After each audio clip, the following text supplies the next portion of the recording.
The day I told Ryan I was pregnant, I watched him slip a ring onto another woman's finger. "I'm marrying her because she's dying," he whispered when he caught my eye across the hospital garden. "What do you do when the man who promised you forever gives his vows to someone else?" I stood there clutching my sonogram, realizing our baby and I were just collateral damage in his quest for redemption. I never planned to witness my boyfriend's wedding to another woman. But there I was, frozen under a flowering cherry tree, watching Ryan slide a diamond ring onto Vanessa's pale finger. The small gathering of people around them clapped while a hospital chaplain pronounced them husband and wife. My hands trembled around the sonogram in my purse. 3 hours earlier I'd sat in my doctor's office, heart racing as she confirmed what 2 home tests had already told me. I was 7 weeks pregnant. I'd rushed to surprise Ryan at what I thought was a work event at Memorial Hospital. The text he'd sent that morning suddenly made sense. Something important happening today. Talk tonight. Important indeed. A wedding. His wedding. To someone else. Ryan's eyes found mine across the garden. His face drained of color and he whispered something to Vanessa before walking toward me. She turned, following his gaze, her wedding dress simple but elegant against her thin frame. Even from a distance I could see the dark circles under her eyes, the way her collarbones protruded from beneath her skin. "Sophia," Ryan reached for my hands but I stepped back. "I can explain." "Explain what? That you're married?" "I think I figured that part out. Vanessa has stage 4 pancreatic cancer. 6 months, maybe less." His voice cracked. "She wanted to be a bride before she died. I couldn't say no." A bitter laugh escaped my throat. "So you married her? Without telling me? Without ending things with me first?" "I was going to tell you tonight. I swear." Ryan glanced back at Vanessa, who was accepting congratulations from the small group of guests. "It's not a real marriage. It's her last wish. Looks pretty real to me." I pulled the sonogram from my purse and shoved it against his chest. "Congratulations, by the way. You're going to be a father." His face crumpled as he stared at the grainy image. You're pregnant?" 7 weeks. I came to surprise you with the news." My voice was surprisingly steady despite the hurricane inside me. "Guess we both had surprises today. Sophia, please. You have to understand." "Understand what?" "That I waited 5 years for you to commit to me, and you proposed to someone else instead." My voice rose, drawing stares from the wedding party. "That I'm carrying your child while you're kissing another woman?" A flash of red hair appeared beside me. My best friend Mia gripped my elbow, her face a mix of confusion and concern. "Sophia? What's happening?" "Ask the groom," I said, nodding toward Ryan. Mia's eyes widened as she took in the scene behind us. "You got married? What the actual hell, Ryan?" "It's complicated," he muttered, still clutching the sonogram. "Ryan." Vanessa's voice floated toward us. She walked over, moving slowly, her hand pressed against her side. Up close, the illness was unmistakable in her thin face and yellowed skin. "Is everything okay?" "Everything's fine," Ryan said quickly, shoving the sonogram into his pocket. "This is Sophia, an old friend. And her friend Mia." "Old friend." The word stung worse than if he'd slapped me. Vanessa smiled weakly. "Any friend of Ryan's is a friend of mine. Thank you for coming to our wedding." I opened my mouth but no words came out. The absurdity of the situation struck me. This dying woman thanking me for attending her wedding to my boyfriend, the father of my unborn child. Mia stepped in smoothly. "Congratulations. We were just leaving." "Right, Sophia?" I nodded numbly. Ryan tried to catch my arm but Mia blocked him. "Not now," she hissed. "You've done enough." As Mia led me away, I heard Vanessa ask Ryan who I really was. I didn't stay to hear his answer. I met Ryan 5 years ago when he was at his lowest. His tech startup had failed, his apartment had been repossessed, and he was sleeping on his friend Jake's couch. I just started as an event coordinator at the hotel where Jake worked as a bartender. Ryan came in one night, drowning his sorrows, and we ended up talking until closing. He was brilliant but broken, and something about his determined spirit called to me. When he talked about his ideas, his eyes lit up with passion. I believed in him when he didn't believe in himself. I helped him network, find investors, rebuild. I was there through the late nights, the stress, the moments of doubt, and the small victories that eventually led to big ones. 3 years into our relationship, his new company took off. 2 years after that, we started talking about marriage, about babies. We'd been trying for 4 months. And now here I was, pregnant and alone, while he played husband to his dying ex. Back at our apartment that night, I waited for Ryan to come home. The place felt different now, tainted. I wandered from room to room, seeing everything through new eyes. The framed photo of us in Bali, the mismatched coffee mugs we'd collected, the drawer where I'd hidden a pair of tiny baby shoes I'd impulsively bought last week. My phone rang continuously. Ryan. Ryan. Ryan. I silenced it after the 5th call and opened his desk drawer instead, looking for, I wasn't sure what. Answers maybe. In the back of the drawer I found a small velvet box. My heart jumped until I opened it and saw the ring inside. A vintage emerald surrounded by diamonds. Not meant for me. Ryan knew I loved sapphires. This ring was for her. Next to the box was a manila folder. Inside, medical records for Vanessa Lawson. Diagnosis: Stage 4 pancreatic cancer. Prognosis: terminal. Treatment options: palliative care only. And a handwritten note in feminine script. Ryan, thank you for yesterday. Seeing you after all these years made me realize what I threw away. I know it's selfish to come back into your life when I'm on my way out of this world, but these last few months would be bearable if I could spend them with you. V. Beneath the folder was a photo. Ryan and Vanessa from years ago, arms wrapped around each other on a beach. They looked happy, carefree, in love. The date stamp showed it was from 7 years ago, before I knew him. My phone buzzed with a text. Please, Sophia. Let me explain. She has 6 months. You have a lifetime. I love you. This changes nothing between us. I picked up the framed photo of us and hurled it against the wall. The glass shattered, scattering across the hardwood floor like my dreams. Another text. I'm coming home. We need to talk. I grabbed my emergency overnight bag and the sonogram I'd taken from his pocket when he wasn't looking. I wasn't going to be someone's second choice, especially not while carrying their child. I spent that night at Mia's apartment, curled under her fuzzy pink blanket, staring at the ceiling. She didn't try to make me feel better with empty words. Instead, she made hot chocolate, added a splash of Bailey's, and sat beside me, calling Ryan every foul name she could think of until I finally laughed through my tears. What are you going to do? She asked eventually, tucking her legs under her. About the baby, I mean. I placed my hand on my still flat stomach. I'm keeping it.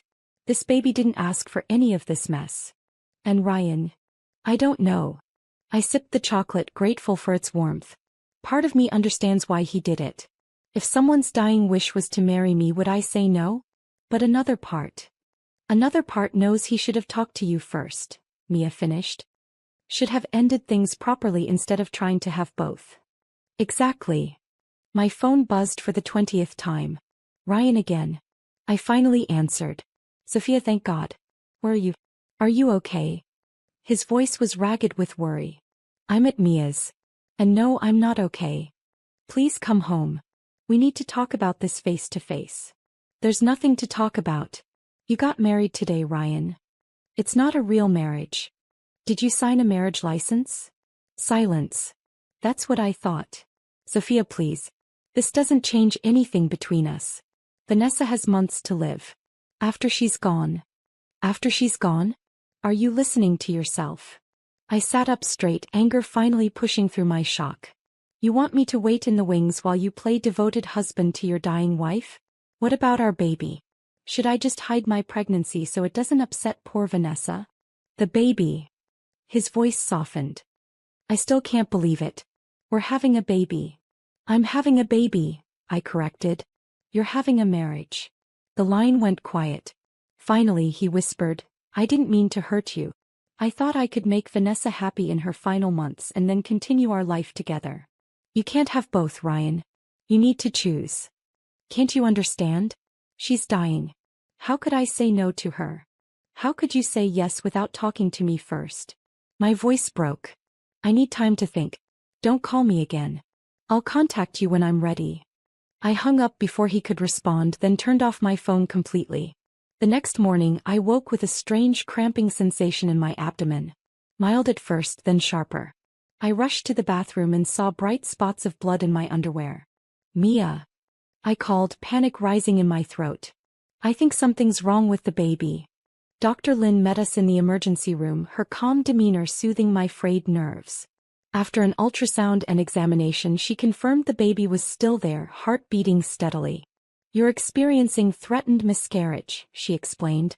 "The bleeding and cramping are warning signs, but the pregnancy is still viable. However, you'll need to be very careful. Complete bed rest for the next week, then we'll reassess." "What caused it?" I asked. "Often it's just the body's natural response, but extreme stress can be a contributing factor." He gave me a knowing look. "Is there something going on I should know about?" I hesitated, then told her everything. About Ryan, Vanessa, the wedding.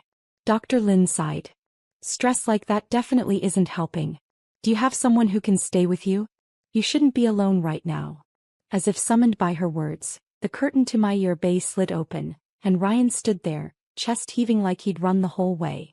"Sophia, the hospital called me as your emergency contact. What happened?" "Is the baby?" "The baby's okay for now," Dr. Lin interrupted, giving Ryan an appraising look. "But Sophia needs complete rest and minimal stress. Are you able to provide that environment for her?" Ryan straightened. "Yes. Absolutely." I shook my head.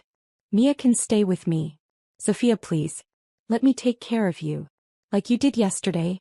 By marrying someone else without telling me." Dr. Lin raised an eyebrow. "I'll give you two a moment to discuss this. Sophia, remember, minimal stress." She slipped out, closing the curtain behind her. "How's your wife?" I asked, unable to keep the bitterness from my voice. Ryan flinched. "She's resting at her sister's place. She doesn't know about the baby." "Great. Another secret. That seems to be your specialty lately." "I was trying to protect both of you." "By lying to both of us?" "That's not protection, Ryan. That's cowardice." He sat heavily in the chair beside my bed. "You're right. I handled this all wrong. But please come home. Let me take care of you and our baby. We can figure the rest out later." "There is no later. There's now. And right now you're married to Vanessa. It's a marriage in name only." "Stop saying that." I snapped. "You can't live in both worlds. Either end things with Vanessa and be with me and our baby, or stay with her and let me go. No more middle ground. You're asking me to tell a dying woman that I'm leaving her? I'm asking you to make a choice. The same choice you should have made before you put that ring on her finger." The curtain rustled and a white-haired woman peeked in. "Sorry to interrupt, dears. They put me in the wrong bay." She looked between us, noticing the tension. "Marriage troubles?" I couldn't help but laugh. "You could say that." She nodded wisely. "My Harold and I were married 62 years before he passed. Know what made it work? Honesty. Without that, love is just pretty words." She winked at me, then wagged a finger at Ryan. "Young man, a woman carrying your child deserves your full truth, not half of it." Ryan blinked, clearly taken aback. "Thank you," I said to her as she shuffled away. "Sophia," Ryan began, "I want you to leave. I'll be staying with Mia. When you've made your decision, your real decision, let me know. Until then, we have nothing more to say to each other." 2 days later, while Mia was out getting groceries, my doorbell rang. I peered through the peephole expecting Ryan. Instead, I found a tall, elegant woman with Vanessa's same dark eyes and sharp cheekbones, but with healthy color in her cheeks. "I'm Camille, Vanessa's sister," she said when I opened the door. "May I come in?" Curiosity overrode caution. I let her in. "Ryan doesn't know I'm here," she said, settling on my couch. "But I thought you deserved to know the whole story." "About Vanessa's cancer?" "About their history." She twisted a gold bracelet on her wrist. "Did Ryan tell you how they broke up?" I shook my head. "Only that it was before we met. Vanessa left him for his business partner. They ran off together, taking half of Ryan's clients with them.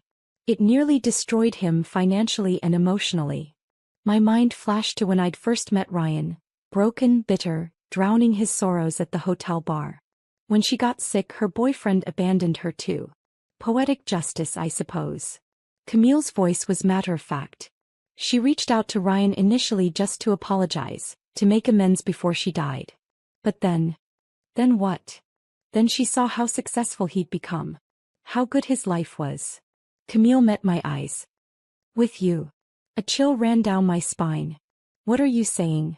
"I love my sister, but I know who she is. She's always wanted what she can't have.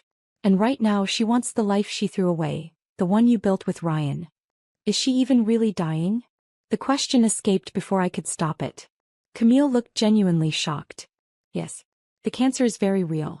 But that doesn't mean her intentions are pure. She stood to leave, then turned back. One more thing, Ryan refused her at first. For weeks. He only agreed to the wedding after she attempted suicide. The information hit me like a physical blow. Ryan hadn't told me that part. Why are you telling me this?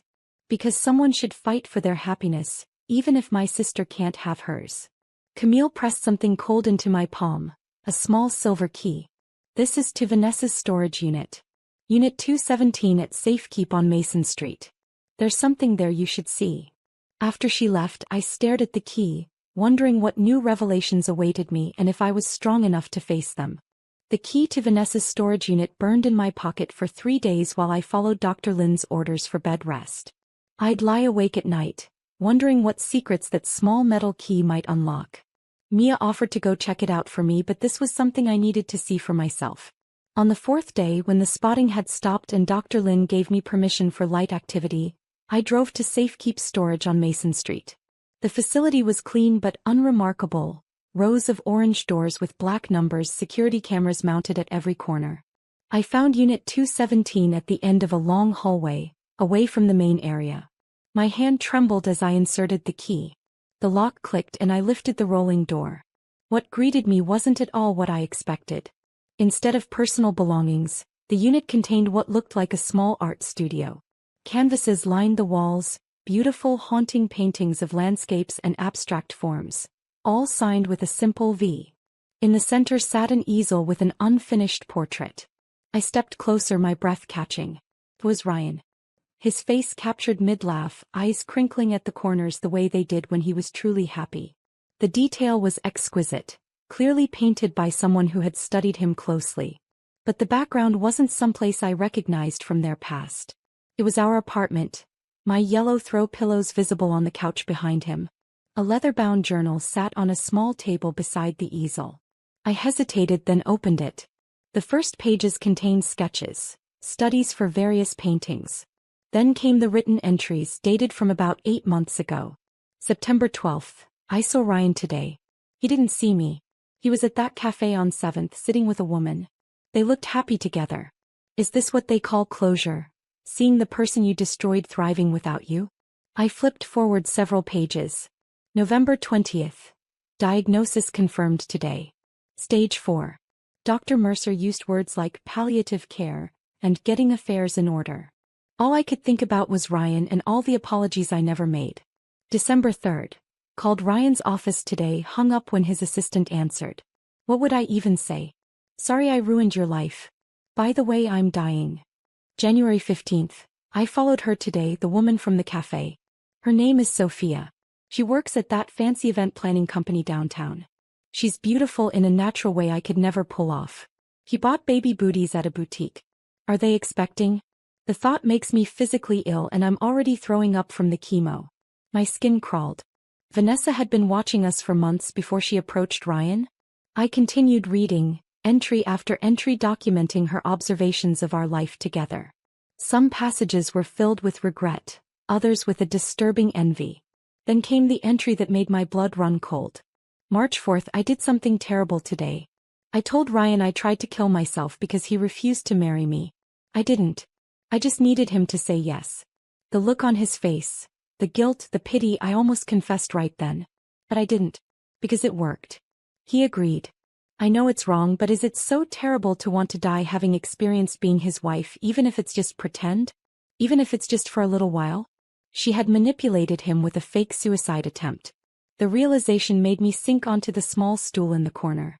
Ryan hadn't abandoned me out of callousness. He'd been emotionally blackmailed. The final entry was dated the day before their wedding. April 10th. Tomorrow I become Mrs. Ryan Carter. It's not real, we both know that. And it's not forever, we both know that too. But for a few months I can pretend the last 7 years never happened. That I never left him. That I never destroyed the one good thing in my life. Sophia will hate me when she finds out. I would hate me too. But I'm dying, and the dying aren't afforded the luxury of morality. I closed the journal, emotions warring inside me. Anger at Vanessa's manipulation. Pity for her desperate situation. Relief that Ryan hadn't willingly betrayed me. And uncertainty about where to go from here. On my way out, I noticed a small painting partially hidden behind a larger canvas. I pulled it out and gasped. It was me, sitting on a park bench, laughing, the sunlight catching my hair. The brushwork was gentle, almost reverent. At the bottom, a tiny inscription. The woman who healed him after I broke him. Thank you. I returned to Mia's apartment with more questions than answers. Ryan had called twice while I was gone. This time I called him back. Can we meet? I asked. There's something I need to show you. 2 months passed. Spring melted into summer and my barely there pregnancy became an unmistakable bump. I'd moved into my own apartment. A small one-bedroom with eastern exposure that filled with golden light each morning. The walls were freshly painted sage green, a color I'd always loved but Ryan found too earthy. I'd taken a new job too, events director at an up-and-coming gallery downtown. The hours were more regular, the stress level lower, and my boss understood completely when I explained my high-risk pregnancy situation. Ryan and I had reached an uneasy truce after I showed him Vanessa's journal. The pain in his eyes as he read about her fake suicide attempt had been almost unbearable to witness. I should have seen through it, he'd whispered. I should have talked to you first, no matter what. Yes, you should have, I agreed. But I understand better now why you didn't. We weren't back together. Too much had happened, too many lines crossed. But we were communicating about the baby, about plans for co-parenting, about the future that looked nothing like what we'd once imagined together but might still hold happiness for all of us, especially our child. Vanessa knew about the baby now. Ryan had insisted on telling her after reading her journal. To everyone's surprise, she'd asked to meet me. That meeting had been awkward but unexpectedly healing. 2 women who loved the same man, one facing the beginning of a new life, the other facing the end of hers. I never thought I'd say this, Mia remarked one evening as she helped me assemble a crib, but I actually feel sorry for her. Me too, I admitted. Not enough to give her my boyfriend but enough to forgive her. Mia laughed, then turned serious. Speaking of boyfriends, Jake asked me to marry him. What? When? Last night. We were just watching TV and he turned to me and said, "We should do this forever." Then he pulled out a ring from between the couch cushions. That's so. Jake, I laughed. What did you say? I said yes, of course. She beamed, then bit her lip. But with everything that's happened, I wasn't sure how to tell you. Are you kidding? This is wonderful news. I hugged her tightly. I'm so happy for you both. There's more, she hesitated. We want to do it soon. Like next month soon. Before you get too pregnant to be my maid of honor. I'd be honored, I said, then groaned. But please don't make me wear anything peach. It makes me look jaundiced. As if I would. She rolled her eyes. But there's one thing. Ryan will be there. As Jake's best man. And he'll probably bring Vanessa. Will that be okay? I took a deep breath. It'll have to be, won't it? We're all adults. We can handle one wedding. The invitation arrived a week later. Elegant cream cardstock with gold foil lettering. As I placed it on my refrigerator, my phone buzzed with a text. It was from Ryan. We need to talk. I've received some information about Vanessa's condition that changes everything. Can I come over tonight? My heart raced as I typed back. Yes. 7 p.m. What new twist awaited us now? Ryan arrived at exactly 7, carrying a folder thick with medical documents. He looked different, thinner, with dark circles under his eyes and a 3-day stubble that he would have never allowed in our days together. The past few months had clearly taken their toll. Thank you for seeing me, he said, hovering awkwardly at my doorway. Come in. I stepped aside, one hand resting on my now prominent baby bump. Can I get you anything? Water? Coffee? No, I'm fine. He paused, his eyes lingering on my stomach. How are you feeling? How's the baby? We're both good. Had an ultrasound yesterday. I smiled despite myself. It's a boy. The emotion that crossed Ryan's face made my heart twist. A boy, he repeated softly. Do you have a picture? I handed him the sonogram from my purse. He studied it with such intensity as if memorizing every detail. He has your nose, he said finally, trying to smile. That's a blob, Ryan. He doesn't have distinguishable features yet. I can tell, he insisted, then reluctantly handed the image back. Have you thought about names? Not yet. I gestured to the couch. You said we needed to talk about Vanessa? The mention of her name transformed his expression. He sat down heavily and placed the folder on my coffee table. Her doctor called me in yesterday. There's been a significant change in her condition. He tapped the folder. She's responding to the experimental treatment. Her tumors are shrinking. That's wonderful, I said, meaning it despite the complications this created. It is. But it also means. He looked at me directly for the first time. She might not be dying after all. The words hung in the air between us. All this time, all this pain, and the premise that had started it all might no longer be true. The doctor says it's not a cure, Ryan continued, but it could give her years instead of months. Possibly many years. So you'll be married for years. I stated the obvious, trying to process what this meant for all of us. Ryan ran a hand through his hair. That's what I wanted to talk to you about. I've made a decision. He straightened his shoulders. I'm filing for an annulment. Does Vanessa know? Yes. I told her last night. How did she take it? He looked down at his hands. Not well at first. There was crying, accusations. But then she admitted something. He hesitated. She said she's known for weeks that the treatment was working. She didn't tell me because she was afraid I'd leave. The revelation didn't surprise me after reading her journal. And now she agrees it's for the best. She's moving to Chicago to live with her sister. Camille found her a specialist there who's had success with similar cases. I absorbed this information, uncertain how to feel. So what does this mean for us? That's up to you. Ryan leaned forward. I know I don't deserve another chance. I handled everything wrong. But I love you, Sophia. I've always loved you. And I want to be a father to our son. Before I could respond, there was a knock at my door. I opened it to find Mia, her eyes wide with excitement. Sorry to barge in, but Jake and I just finished our final wedding plans and she spotted Ryan on the couch. Oh. Bad timing. I can come back. It's okay, I assured her. What's up? The seating chart. We want to make sure you're comfortable with where we've placed you. And also. She gave Ryan an uncomfortable glance. Vanessa won't be attending. She sent her regrets yesterday. Ryan nodded. She's preparing to move to Chicago. Well, that simplifies things, Mia said, clearly relieved. He handed me a chart. You'll be at table 1 with us and the parents. Ryan, you're at table 2 with the groomsmen. Perfect, I said, returning the chart. Everything else ready for the big day? Almost. Jake's mom is driving me crazy about the flower arrangements, but otherwise we're on track. After Mia left, the interrupted tension hung heavy in the room. I should go, Ryan said, standing. Just think about what I said. I'm not asking for an immediate answer. I know I need to earn back your trust. Ryan, I stopped him at the door. I need time. But I'm glad you're doing the right thing for all of us.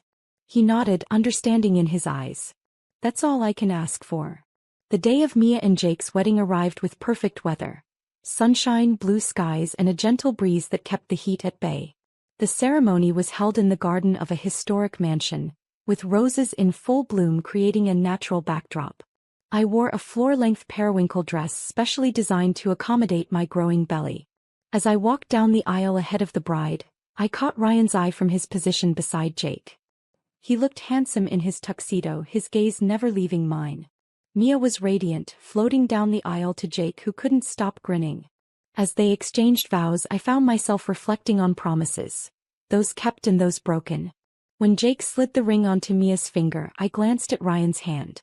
His wedding band was gone. At the reception, after the first dance and toasts, Ryan approached my table. May I have this dance? He asked formally, extending his hand. I hesitated, then took it. One dance. He led me carefully to the edge of the dance floor, keeping a respectful distance as we moved to the slow melody. You look beautiful, he said quietly. Thank you. I allowed myself to relax slightly in his arms. How are you holding up? Better now. His eyes were earnest. The annulment papers were filed yesterday. Vanessa moves to Chicago next week. That's good. I hope the treatment continues to work for her. Me too. He took a deep breath. Sophia, I know one dance won't fix anything. But I want you to know that I'm committed to being whatever you need me to be, co-parent, friend, or maybe someday if I'm incredibly lucky something more again. Before I could respond, a sharp pain lanced through my abdomen. I gasped, clutching my stomach. Sophia. Ryan's voice sharpened with concern. Something's wrong, I managed, feeling a warm gush between my legs. I looked down to see a spreading stain on my dress. The baby. The next hours passed in a blur of ambulance sirens, hospital corridors, and doctors' urgent voices. Placental abruption, they called it. Dangerous for both mother and baby. They rushed me into an emergency C-section while Ryan paced the waiting room, calling my parents, Mia and Jake, anyone who might offer support. I was barely conscious when they pulled my son from me, tiny, silent, and blue-tinged. The last thing I heard before darkness claimed me was a weak, reedy cry. When I woke, Ryan was beside my bed, holding our impossibly small son swaddled in a hospital blanket. He's okay, Ryan whispered, tears streaming down his face. You're both okay. The baby was premature but fighting. 5 pounds, 3 ounces of determination. As Ryan placed him gently in my arms, I felt a love so fierce it eclipsed everything else. All the pain, betrayal, and confusion of the past months. Oliver, I said suddenly. His name is Oliver. It means peace. Ryan smiled through his tears. It's perfect. 1 year later, we gathered in my parents' backyard to celebrate Oliver's first birthday. He tottered between guests on unsteady legs, his father's eyes and my stubborn chin already evident in his little face. Mia approached me as I refilled the punch bowl, her hand resting on her own slightly rounded belly. Have you decided? She asked quietly, nodding toward Ryan, who was helping Oliver blow out his candle. I watched them together. My son and his father, who had spent the past year proving himself day by day. Ryan had been there for every doctor's appointment, every midnight feeding, every milestone. He had given me space when I needed it and support when I asked. The annulment had been finalized months ago. Vanessa was thriving in Chicago, her cancer in remission, her art now featured in a respected gallery. Yes, I said finally. I have. Later, as the party wound down and guests departed, I found Ryan sitting alone on the porch swing watching the sunset. I sat beside him, our shoulders touching. Thank you for today, he said. For letting me be part of it. Ryan. I turned to face him. I've been thinking about what you asked. About us. He held his breath, waiting. I'm ready to try again. Not from where we left off, we can't go back to that. But from here now, with everything we've learned. The hope that bloomed in his eyes was almost painful to witness. Are you sure? In answer, I leaned forward and kissed him softly. The day I told you I was pregnant and you married someone else, I thought my world had ended. I never imagined it was actually the beginning of a stronger love story. One built on forgiveness, growth, and second chances. As Oliver's laughter drifted from inside the house, Ryan pulled me close, his heartbeat steady against mine. This time we both knew exactly what we were promising.